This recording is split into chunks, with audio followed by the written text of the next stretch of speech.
Great. So welcome everyone. As you know, this is our monthly My Speaker Business community call. And for quite a few years, everyone loves them because it's a space where you get practical hints and tips from our guest experts every single time that you can apply in your business right away. You can ask your own personal questions on how to make your business and your speaking flourish further. You can also exchange with other speakers and thought leaders and change makers just like yourselves. Also, if you're running any kind of priority projects, you can let everyone know about them. So, and also, for some of us it's lunchtime, for some of us it's coffee time in the morning. Welcome everyone from the US like Doug. And, again, just take a break with us and just have fun with us, feel inspired. And I hope you have a pen and paper to take notes because I know that our guests are sharing really a lot of wisdom with us every single time. As you know, we're also running these sessions really interactively. So when you have questions, and that's your benefit of being on with us live, okay? A lot of our guests are not easily available normally. So again, our guest today as well, she's here right now with us. So if you have any questions, ask them anytime. When we are in flow, you can also put them into the chat. We'll keep an eye out on the chat as well. Also, as you all know, mute yourselves when you're not speaking, but unmute yourself when you want to say something. And as you know, this is recorded on video. So I know you're speakers, you know you love stages also virtually. Just be aware that this is a recording, so you will be recorded when you're interacting with us, okay? But I know you're a speaker, you love every stage time opportunity you have, I'm sure. Great, so as I said, every time we have an amazing guest with us and we always cover concrete topics. And this time, I know you're gonna love it and you take so many practical hints and tips away. Today, the title of our session today is called the Content Waterfall, how to generate not 5, not 10, not 50, but how to generate 170 and more pieces of content to grow your visibility. And as speaking is all about being visibility, that's what we are diving into today. And as just a little bit of an introduction to our topic today. You know that the best marketing tactics really heavily rely on creating content, and you know that. And in the long run, you know how challenging and tiring that can become, really, to be able to create constant flow of messages, pieces, content that is relevant and fresh and useful for your audience, right? And there's one effective way to keep your content marketing flowing with ease and in great ways is by using this amazing content waterfall strategy that our guest will speak about today. So who is she? Well, I can tell you, she's a real power lady. She's just like you, an amazing speaker as well. And she has really worked in digital marketing and brand development for more than a decade. Well, since establishing her first business, Brand Lective Communications Limited, in 2012, she has built over 500 websites, brands, and marketing campaigns. So she knows one or two things about these things, right? And her company is a digital marketing agency that specializes in raising the profile of sustainable brands. They do this through content marketing, social media marketing, pay-per-click advertising, search engine optimization, and public relations. And the agency clients are disruptive, ambitious, and want to change the world, and so do they. As a business for good, Brand Lactive's marketing process and business practices are closely linked with the 2030 United Nations Sustainable Development Goals. They work with clients to build a digital footprint that will get them in front of their ideal customers, double the inbound leads, which allows them to make a positive social, economic, and environmental impact. And there's so much more to say about her. I can also give away that she's originally from New Zealand, and today she lives in London and runs her business from there. And she loves to travel off the beaten track. So do I. And she's a real foodie and enjoys spending time in the outdoors. So there's so much we have in common. So welcome everyone with me. Welcome Stacey with us today. Stacey, it's so great to have you with us. Stacey Kehoe. Thanks, Monique. Thank you for such a brilliant introduction. That was beautiful. Thank you so much. I'm absolutely thrilled to be here today speaking to your community. So yeah, I'll begin by telling you a little bit about, I guess, building a marketing strategy.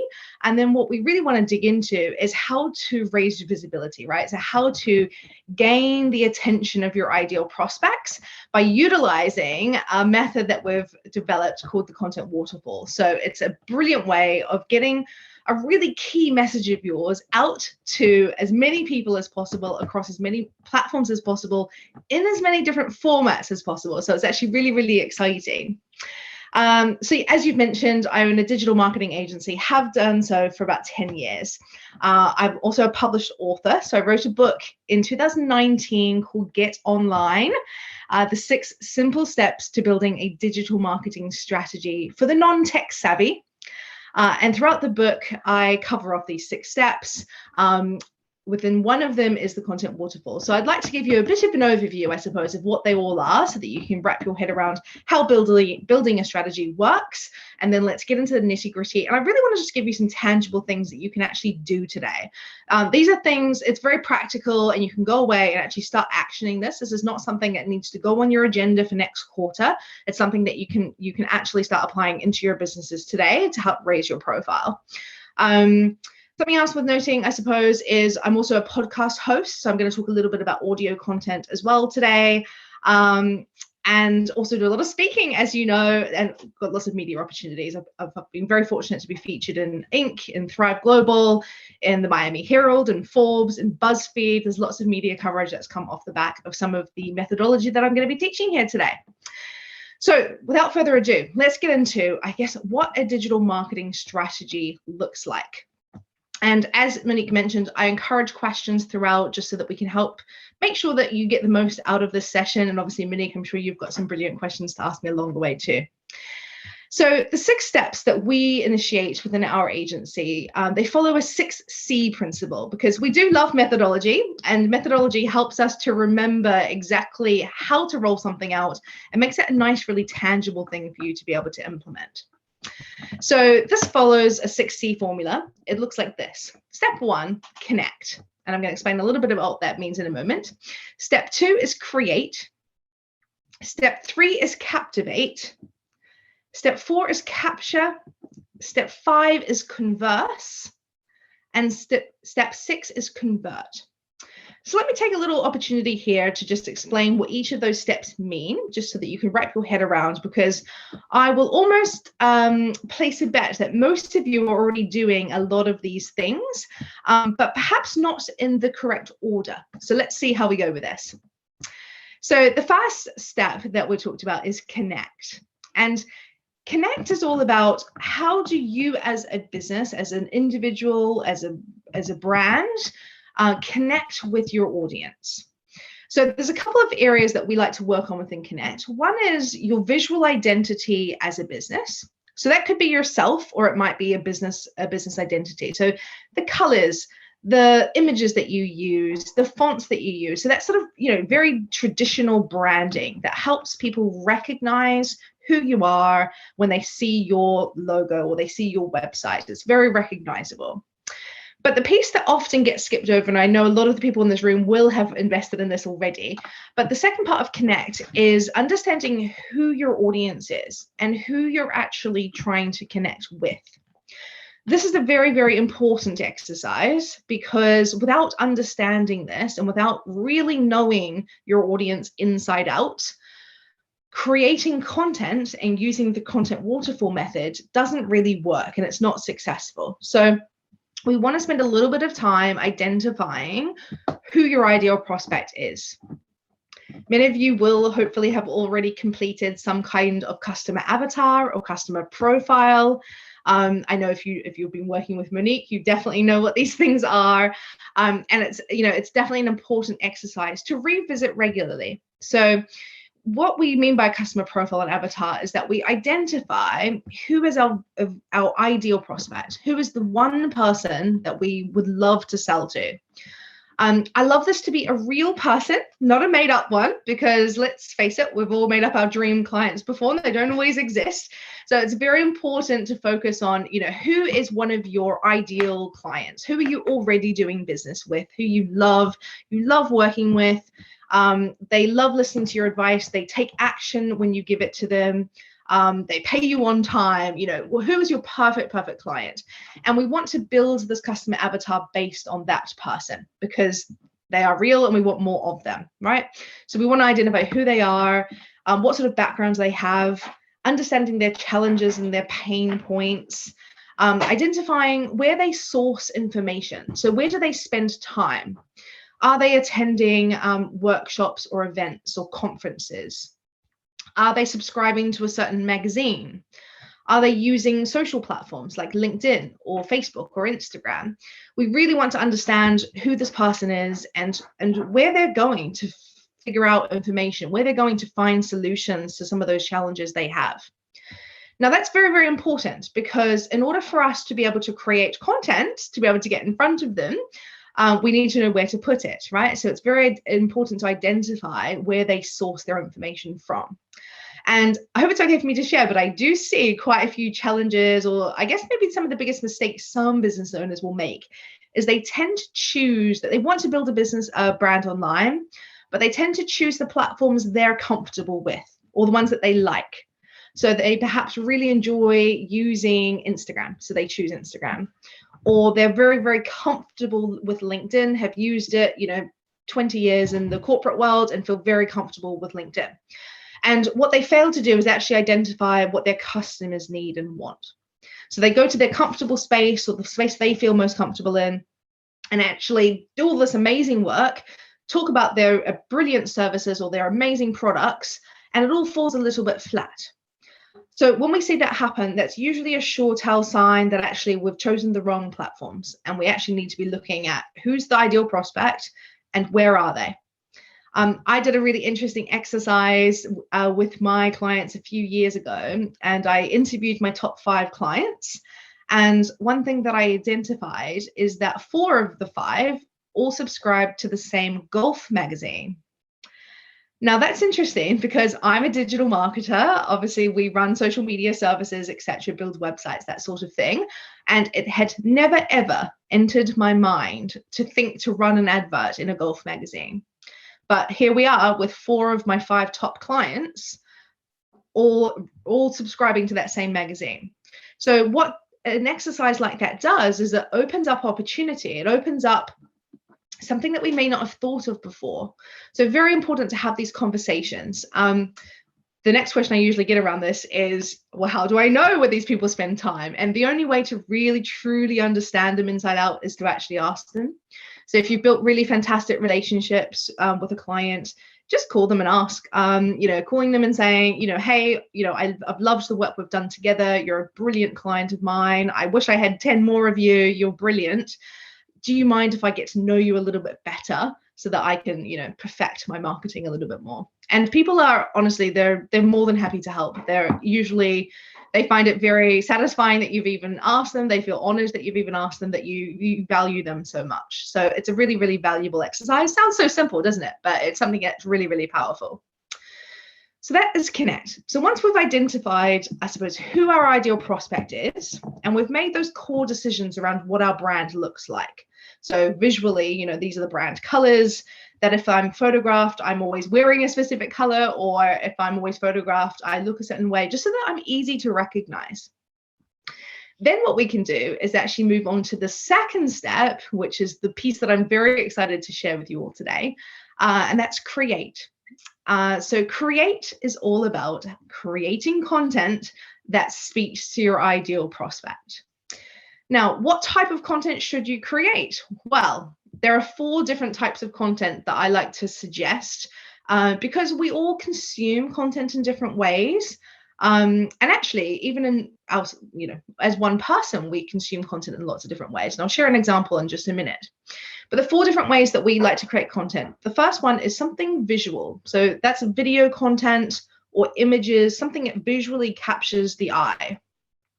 The second one is audio. So that's something that people like to listen to, things like podcasts, etc. little audio bites of interviews that you see on social media, etc. The third one is something written form. So these are your blogs and your articles and your features, media, etc. And the fourth one is something actionable. So that's something that people can do. So that might be an online questionnaire. That might be a download of a to-do list or a checklist, sorry. So, 10 steps to doing X, Y, Z. It might be something like a discount code. So an action, you're wanting someone to take an action. The reason that we say these 4 different forms of content is just as me as one individual, the way that I consume content is different depending on the day of the week, depending on the time of the day. So pre-pandemic, when I was traveling in and out to an office every single day, I have a very short commute. It's about 15 minutes to my office in London Bridge. And what I find is that's too short of a time for me to get really into a book, for example. But it's the perfect amount of travel time for me to listen to a podcast episode. So I've got a 5-minute walk to my station, I've got a 15-minute train commute, and then a 5-minute walk to my office. So I've got 25 minutes. It's almost perfect for the average podcast episode. Not long enough for me to really get into a book, right? 15 minutes, I don't quite get my teeth into it enough. However, on the weekend, I'll happily read a business book that helps satisfy whatever the challenge or problem is that I'm having in my business. Likewise, in the evenings when I've had a really busy day at work, I can't really invest in reading a full book, but I will watch YouTube videos. I will go down a deep, dark hole on YouTube, and I will consume all the videos that there are, and I will go on that journey. So as you can see, for me, just as one person, I'm quite happy to consume, to a book, a podcast, a video. However, depending on where I'm at in my day and what's happened to me that day and what day of the week will depend on what feels better for me at that point. So I like to suggest to businesses that you do need to be thinking about all these different formats, because people like to binge. They like to, Anna looks interesting. Let me think about what can I find out about Anna and her business. And they will start looking online and they will go down a little rabbit hole. And if you don't give them enough to go full hog binge content on you, then you potentially risk losing them to a competitor. So we really want to try to create as much content as possible. And anybody who's familiar with advertising, you will have heard of the familiarity principle. So that's also known as the mere exposure effect.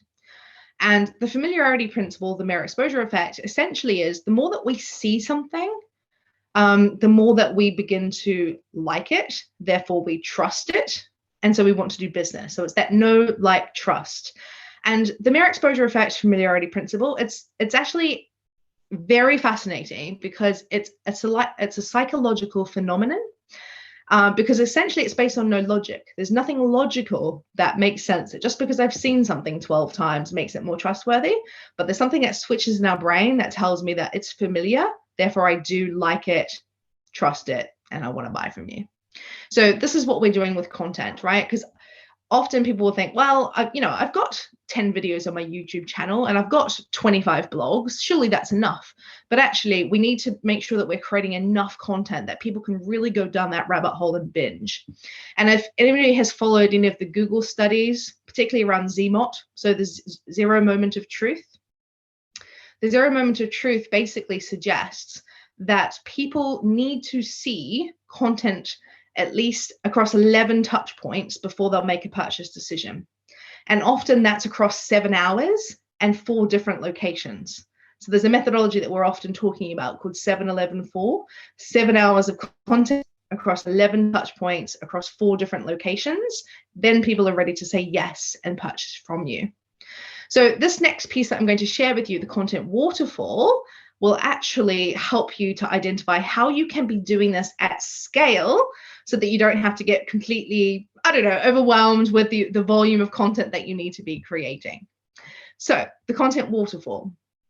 Shall I talk this through, Monica? Would you like to share a little slide? What's useful for your... Well, I've seen it before, and I think it's it's valuable to share if you feel, but yeah, I'll do a very quick screen here just because So I what think it's I valuable. need to do is quickly make you a co-host. 1 second. Okay, wonderful. Louise is saying, yes, please do share. Of course, what I will do, because I realize not everybody's tuned in live, I will share the infographic afterwards with you so that you can download it yourself and use it as a reference point. So that's not a problem, but let me just do a quick share here. And here we go. So repurposing is all about driving familiarity. So as we talked about earlier with the familiarity principle, very important for people to get exposure to you multiple times. So by following this process of the content waterfall, what we encourage that you do is that you create one core piece of content, and then you use that piece of content to be repurposed into multiple pieces. And I actually do this exercise with clients and have had occasions where we can record a video interview with a client and have it repurposed into up to 170 pieces of content. So it's quite phenomenal. So let us begin at the top, the content waterfall. So we call this the original storm. So I like to give examples here of, if you do a keynote presentation that's packed full of really great insights, this is a good place to start. Video interview is my absolute favorite because this is the easiest way, I think, to do this on your own and get really valuable content. And I'm going to use that as an example as I run through this today. Or if you're a published author, if you have a book, obviously, loads of content in that book that can absolutely be repurposed into multiple forms. So we'll start with the original storm, the core content. So the example I'm going to run through today is with video, because video is one of my favorite. And I think this is something that any of us can do. So the way that we begin this is we start with a list of questions.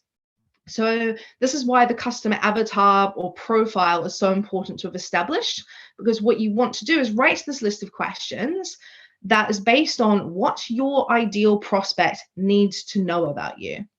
And these questions will be a mix of things like how to overcome some of their challenges. So what are their big pain points?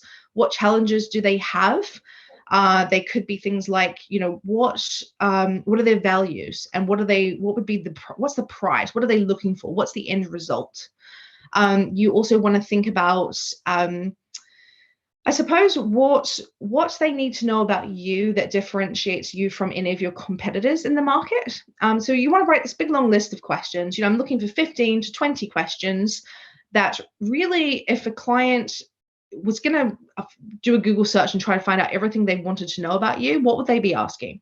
So you start with that, and then essentially it's as simple as getting in front of a camera and actually recording your responses to those questions.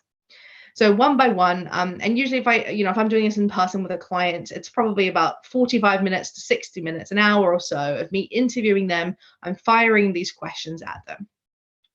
They're responding to me. Often if I'm doing this, as you know, I own an agency. So in an agency, we would take that and then we would go away and do this. But there's absolutely no reason that you cannot follow this exact same process and do this on your own, with your own teams, with your own assistants, etc. So record those questions on video. So you've got the 60-minute interview, which is packed full of really powerful stuff. And then we want to move on to step 2 of the content waterfall, which we call the big surge. Now, this piece is all about repurposing. So how do we take our 60-minute video interview and turn that into multiple pieces of content? Well, the first piece we do is we look at how can we take that interview and chop it up and do a million different things with it. So I'm going to start with a case study. So I'm looking for, and this is where my questions become important, because I will have prompted for this question, right? Then we'll produce a case study off the back of that. So here's a case study on a very successful, example of our work that we can then produce and post all over our website and all over our social channels. So we've got a couple of case studies, 1 or 2 case studies out of that interview. We can also strip the audio off the video interview and release that as an independent podcast episode. I've done this many times when I've run workshops where I'll have it recorded and then I'll just, strip audio, release it on my podcast, and it's just a way of me repurposing and getting that content out to far more people. Often people who have attended the webinar or whatever workshop or whatever it might be will then also subscribe to the podcast to rehear everything I've just spoken about. So really interesting, isn't it, how people like to see something in person, but then also replay it and listen to it in an audio form. What I will then also do is, because of our sort of 15 questions or so, I can then take each one of those questions and turn them into individual podcasts. So you can do this a number of ways. One is that you could just have it transcribed. So I know Monique and I share a love of Otter, the platform. It's an app that can help to auto transcribe what it is that you are saying. So that's one option, that you could just transcribe them and then release them as blog posts. Personally, I would take this a little bit of a step further, and I would give it a really juicy title, a really great intro. I would introduce some further statistics and facts just to juice it up and make it a really, really meaty blog post. And I'll share why in just a minute. Well, I'll tell you now, actually. So what I do with a blog post is I'm always aiming for around 1,000 words, because that's what what Google likes to see if I'm publishing it on my website, or I'm publishing it on LinkedIn articles or on Medium. 1,000 words is kind of a good target because it's gritty. But then what I like to do, and I use this as a benchmark actually with the copywriters that I work with, is if I cannot pull 20 tweets from that blog, it's not good enough. So you've fluffed it a little bit.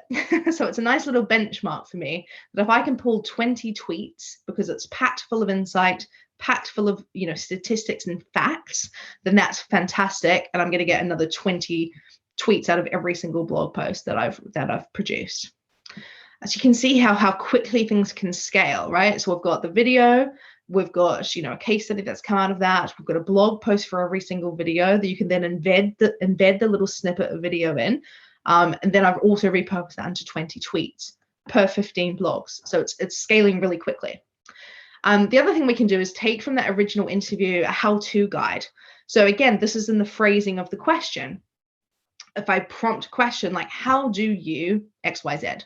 So a question for me, for example, might be, how do you repurpose content so efficiently? And then I walk through this process, and here's how to do it. You turn that into a guide that becomes a download on your website. What I then do, the slide deck example, is that you actually can take your blog posts that have been produced and create social media little graphics. So that's kind of on my next line down, social media graphics. But then what I also do with those graphics is turn them into little mini slide decks. And we can actually publish them across SlideShare, which is owned by LinkedIn. And that helps to get indexed in the search results as well. So it's just a different format, a different way that somebody might discover this content. Infographics, as you're seeing here, this is an infographic. I love an infographic. It's very visual. It helps people to understand a process. So for the how-to guide or any other process that you've talked through in your video interview, turn it into something visual so that people can actually really tangibly understand that. The social media cards I've already talked about. So those are little snippets that we talked about. 1-minute video snippets. So of course, the video, the big long 60-minute interview that you've recorded, you will also be dicing those up and releasing them as little video snippets that you can share across your social channels. Quote graphics. So again, anything that you verbally said, if you can snippet them down and turn those into quote cards, graphics, you can use those as social media posts. You can index them into Google search. You can submit them to websites. Like Goodreads, goodquotes.com. Has anyone come across that before? Anybody can have an account on that. If you go and look at my name there, you'll see that, Stacey Kehoe is, here's 25 quotes of things that she said. That this is exactly the process we've gone through. We've just taken little snippets out of my book or out of podcast episodes, and we've submitted it to that website.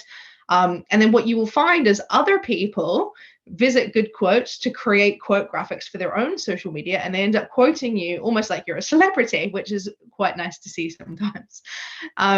So that's definitely worthwhile doing. What I would also do with your blog posts and your videos is I would work them into a newsletter and an email campaign. So of course, if you're writing a blog post or you've recorded a video, you don't want to just leave it sitting there. You want to try and get it out to as many people as possible. So include that in an email campaign so you're getting visibility, you're getting eyeballs on that content. And then checklists. I mentioned this earlier with regards to actionable items. I love a checklist. People love to download checklists. So if you've got 27 ways to achieve XYZ, or 7 top tips for blah, blah, blah. Checklists are really, really brilliant items, and they tend to engage with them quite a lot on social media, and they also feel really, people are very inclined to actually download those from your website. So the next step is step 3, which is the major flood. So you've produced all this amazing content. Now you need to get it out there. And actually, I've got so many more examples of where you could publish, but here's just a few.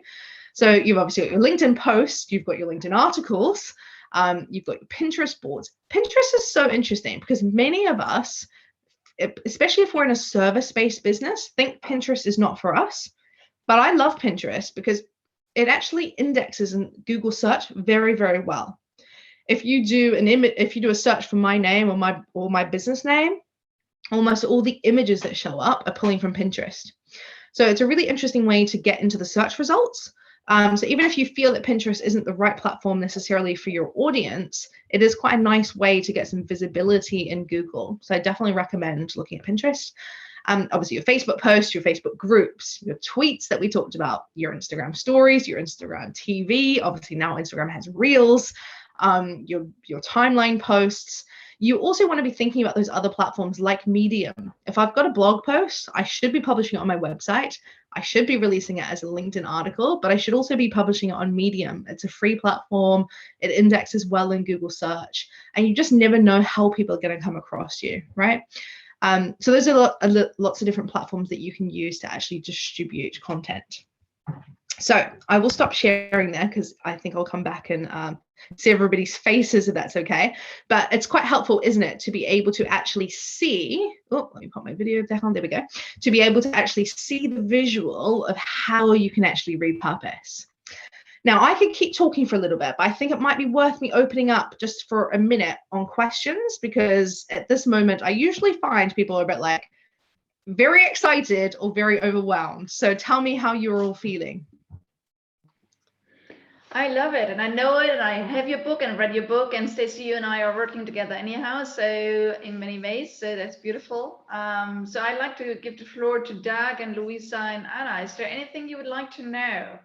I mean, how does this overview resonate with you? And again, you know, Louisa is saying both inspired and overwhelmed. That's also a thought I had in the moment when I was, you know, listening to you. If you hear that the very first time, you know, the important thing is maybe a question we could address, Stacey, for everyone, for Louisa and everyone is, you know, some people feel like, oh my God, there's so many options, so many things to do. Where do I start? What should I do first, right? And, you know, of course, you outlined the pros. You said start thinking about these questions, right? But what do you say to people that want to do things themselves? You know, where do they start without getting overwhelmed? Yeah, of course. I'm seeing all the little questions come through now where everyone's like, oh, it's amazing, but oh my God, where do we begin? So exactly that, you know, it's very much that you start with the questions, just write the questions down. As I say, my personal favorite is video, just because I think it's so versatile and it helps you to show off your personality. You know, immediately, even you here today listening to me speak, you already get a little bit of a taste of who I am and what I do and how I do it just by listening to me verbally speak to you via video, right? So it's very important, I think, to start that way. I really do like it. So I think the starting point is video, right? Just do that. And if all you do is video, that is a very good starting point. When you then have the time, and I suppose what's worth thinking about here is you don't have to do everything at once, right? So if you dedicated, you know, half a day to producing, you know, writing your questions down and then recording your video, and then you can work with, you know, you can hire virtual assistants and things to help you with this if you don't have your own marketing team, to help dice up the video. And, you know, there you go. There's 15 little snippet videos. That's your starting point. Great. And then next month, if you want to, you can focus on, cool, once a week, I'm going to produce a blog post. Or how it's almost like how it works within our agency now with my team. It's like a challenge. So it's like we've produced this and now, like, how much can we squeeze this to actually get as much out of it as possible? And it's almost become quite competitive. So I suppose what I would say is, you know, you can do this as slow or fast as you want. So if you are gung-ho and you just want to jump in there and get everything done, go for it if you've got a team to support you. However, if you are on your own in business, you know, you still have a lot of other things you've got to get done in the day. So it's about being realistic about how quickly you can do this. And, you know, you could spend 12 months rolling out this process, right? And that's okay. Because the reality is, once content is published online, it is there forever. And as long as you have staged your questions well, that they're not too time sensitive, then actually that's evergreen content that is going to serve you forever, you know?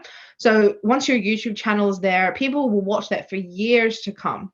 Once you've got your podcast out, and actually a really great tip around podcasting, I was given this advice when I launched my podcast. I'm just about to release season 4 right now, but that's just the advice. Release it in seasons so that you don't have the responsibility perhaps of doing it every single week, because that is a lot of work.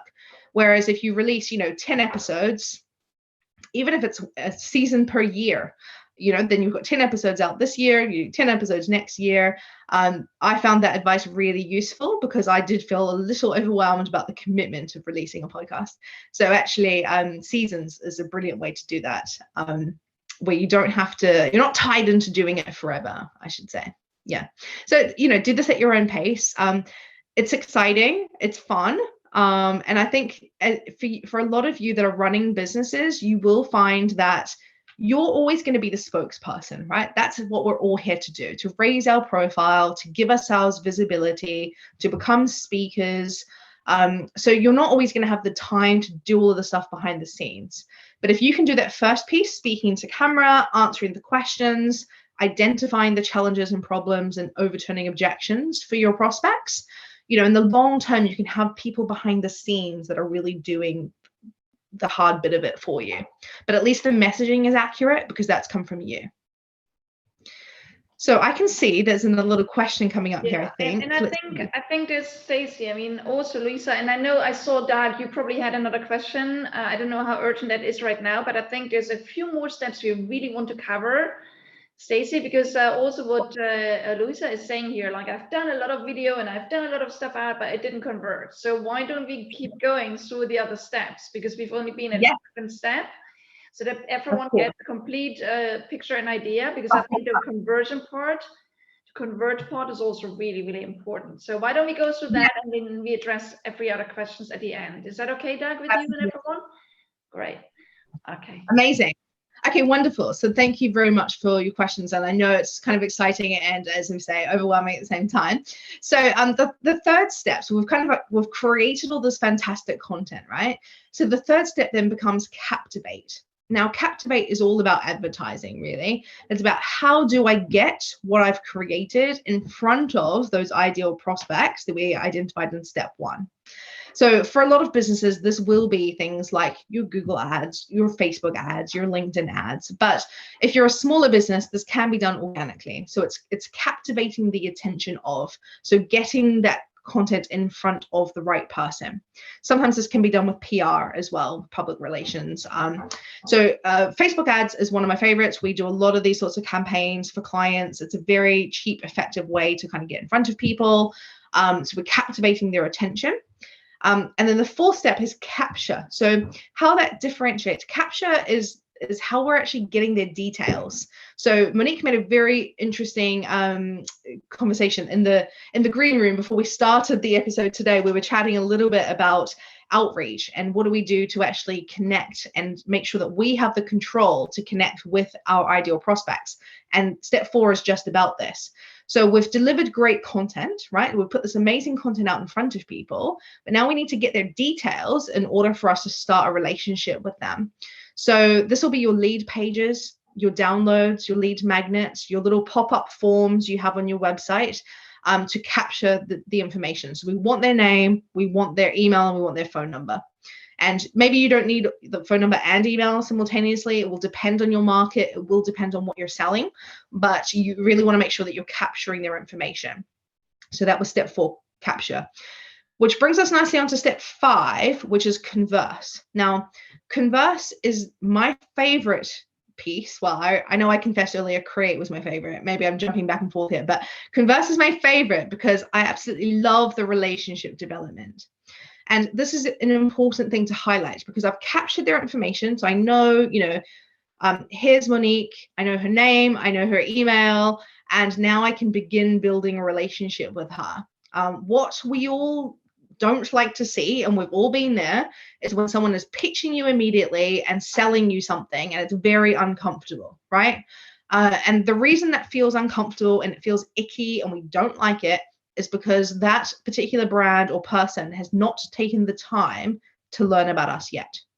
So it's very, very important that we use the step 5 converse to nurture. This is a nurturing piece of your funnel. It's very tempting that once someone's giving you the details to just go in for the pitch. And depending on the product, if you've got a very sort of cheap offering, it really is high value, you can maybe get away with it. But for any of us that are selling higher ticket items, it's very, very important that we spend the time conversing and building that relationship. So how do we do that? That can be done through your email funnels, so your email newsletters, subscribers. That can be done through your social media. So again, you can use organic social for this, where we're really having these conversations and understanding this person and giving them huge value, right? When you provide something of high value, which truly serves them, truly helps them. I know Monique was such a big advocate of this, and I love you for it. Once you give value and it's truly resonates with somebody, then the conversion is easy. It's you don't even have to try, really. It becomes a no-brainer. So that's a very important stage to invest time in, resources in if you have them. It's the one that everyone loves to skip and they want to just get down to it and make that sale. But if we invest in that period of nurturing, I promise you the sales come a lot easier. So then step 6 really is convert. So this is the conversion piece, so the actual sale, the transaction. So this obviously might be done on a website, it might be done on a sales call, it might be done in person. It absolutely depends on your business. But what's very important about step 6 is that you have a process, that you have a structure for doing the sale. So whether that's a merchant system that's tracking the actual transaction and how that how the fund is getting allocated and the email confirmation is going out or whatever it might be. If it's a salesperson, that's no problem. The salesperson needs to have a process that they follow. You also want to make sure that if you're doing any kind of advertising or if you're doing sales on your website, that all of your Google Analytics are set up accurately to be able to track performance, that you're able to report on this. So reporting becomes a really fundamental piece of step 6, because if we can't clearly see how that sale has come about, then we don't know what to do more of. We're just continuing to put things out there without actually understanding what got us to that successful sale. And when you know how a successful sale is achieved, then obviously you can just rinse and repeat and just keep doing the same thing and eliminate the things that are not working. So it's very, very important at that point to do the tracking. So that kind of brings me, I guess, to the end of the 6 steps. Obviously, I've put a predominant focus on the create because I think that's so exciting and something that you can actually implement very much immediately. I have a couple of other things that I could touch on and talk to, but I think it might be a nice idea to just quickly open up for some of those questions to help identify or assist people if we would like to. Monique, what do you think? Yes, absolutely.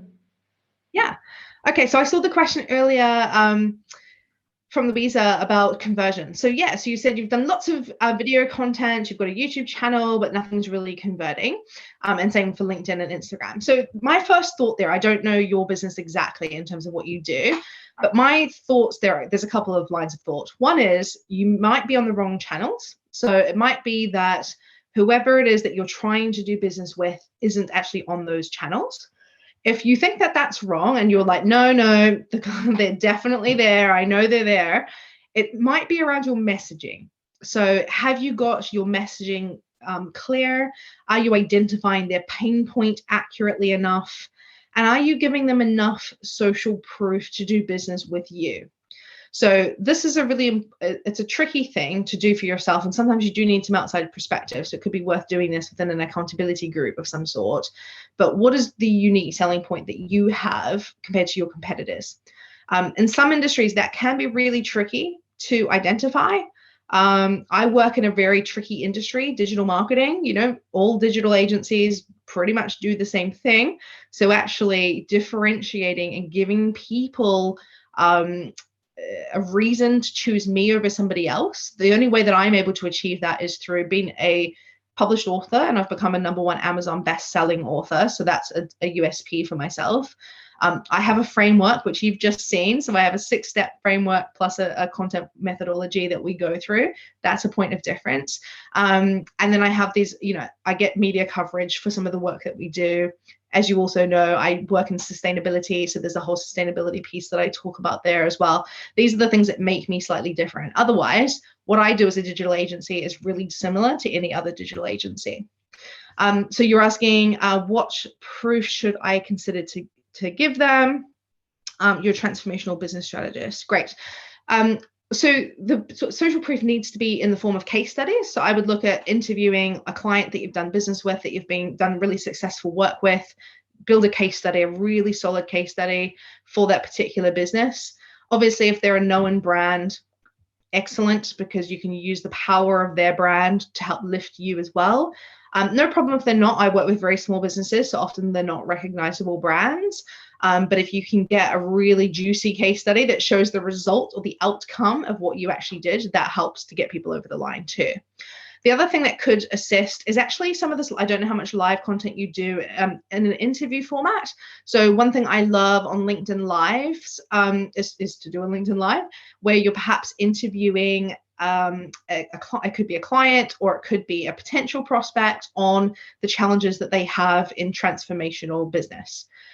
What that then does is it allows you to shine a light on yourself, really, by showing off what you're capable of, how you think about things, what actions you would take when someone throws a challenge at you, how you overcome it. And it's through getting to know you. I guess it plays back to that familiarity principle that I spoke about, that mere exposure effect. The more I'm exposed to you and I understand how you do something, it builds that trust, because I see you, I get to know you. I'm like, oh, I like what she's saying. And actually, I trust what she's saying because I've seen her talk about it over and over and over again. And I've seen the results she actually gets for her clients. And now that I need that, yes, I want to do business with her. So hopefully that helps. You're welcome. I see a thank you there in the chat. Thank you so much. Monique. Great. I think, Doug, you wanted to ask a question earlier and then I cut you off because you wanted to make sure we go through everything first. So what did you want to ask? So in my specialty platform of speaking, creating that type of content, how would I go about it, since it's such a very sensitive topic? So your industry, Doug, is, what do you do? Speak on suicide prevention. Okay, so you can absolutely do it. I totally appreciate it's a sensitive subject. I actually work a lot in the mental health sector, so I have a lot of clients that talk about very sensitive subject matter. Obviously, you will be doing this in a sensitive way, right? So I think the way that you can, I'm just going off the top of my head, it depends who you're serving, but let's say, for example, it's the families of these people. What you might want to do is think about the types of feelings that they're having, either directly after this unfortunate event happens, or in 3 months' time, in 6 months' time, in 12 months' time. And perhaps it's almost like mapping out a journey of their experience. We all know the journey that people go through when they have a loss. But if you can help give them some framework, I think that's brilliant. Give them this framework of this is how you're going to feel, and this is okay, and this is the actions that you could take. I think you could do some really sentimental stuff where it's like, you've obviously just experienced this great loss. Maybe share your story or experience, or what, an example of something where you can help to resonate with them. Because if you think about what happens when somebody has experienced something like that, they need to know they're not alone. They need to know that it's not their fault. They need to know that they're searching for reasons, and they're searching for answers as to why this has happened. So you need to get inside their heads of like, because what's not helpful for them is for you to go, well, there's nothing you could have done, and you're just going to have to accept that it happened. That sort of advice obviously is not useful or helpful or resourceful for them. But if you can find a way that in that early stage, and so I'd be thinking, if I'm doing video, and if I'm talking about YouTube specifically, I might be thinking about, right, in YouTube you can have little segments of different video like series. So you could have one that's sort of like, you know, the immediate, you know, 7 days after somebody's experienced a loss. Then you might have, you know, the 3-month journey, and then you might have, you know, 4 months plus or something, where almost where I'm at in my journey might depend on where I go. And you know, I experience, and so you know that where people are at in their journey, you're going to have a different type of content depending on how they're feeling, right? So that's how I would look at that. The other thing that I would look at is people, when that sort of thing happens, I'm speaking from experience because I've actually had this, I lost my cousin to suicide. So what happens in a family when something like that happens is you want to help serve those people around you. So as someone who's slightly removed, and obviously in my experience, all I wanted to do was help my auntie and uncle. So I'm furiously searching to understand myself so that I can help to support them. So I would think that there might be some content that you could be creating to help the people that help the directly influenced person who's suffered that. Yeah. So there's quite a few different things I think you could do. I don't think you're limited just because it's a sensitive subject. Obviously, the way you deliver the content needs to be sensitive. But I can tell from just the brief interaction we've just had that you are sensitive about the way that you're communicating with people. So I don't think you'll find that challenging. And just remember that people do just need somewhere to go, and they need someone to help them. Audio is great because audio is something people can do privately. They can go on their walk and they can listen to a little podcast episode of something they're really experiencing and have their cry and do what they need to do. So that could be another route for you to look at. I'll stop there for a second just so we can give anybody else an opportunity if they would like, or if Monique has any other questions. I love this. There's always like tons of ideas. You see, once you have that kind of framework, right? Within the framework, there's unlimited opportunities of how to play with that, right? So that's why, thank you, Stacey. That's why we invited you today. Anna, I'm sure you have some questions as well for Stacey, right? I know that Anna, you can introduce yourself. You can say about it. Anna is doing amazing work, and she is a big Instagram fan at the moment. And Anna, how can Stacey help you? Well, Stacey, thank you very much. I really like your presentation, and I'm at it because I'm new at Instagram, but I work with students and they are there, so I'm having I'm starting to enjoy Instagram. And yesterday I put my first ad there. It took me like 2-3 days because I had issues with the telephone and the phone, and but I made it, so I'm very happy. And I don't have a particular question. I mean, I have many things to chew and swallow and that's very interesting, and really thank you for. Oh, you're very welcome.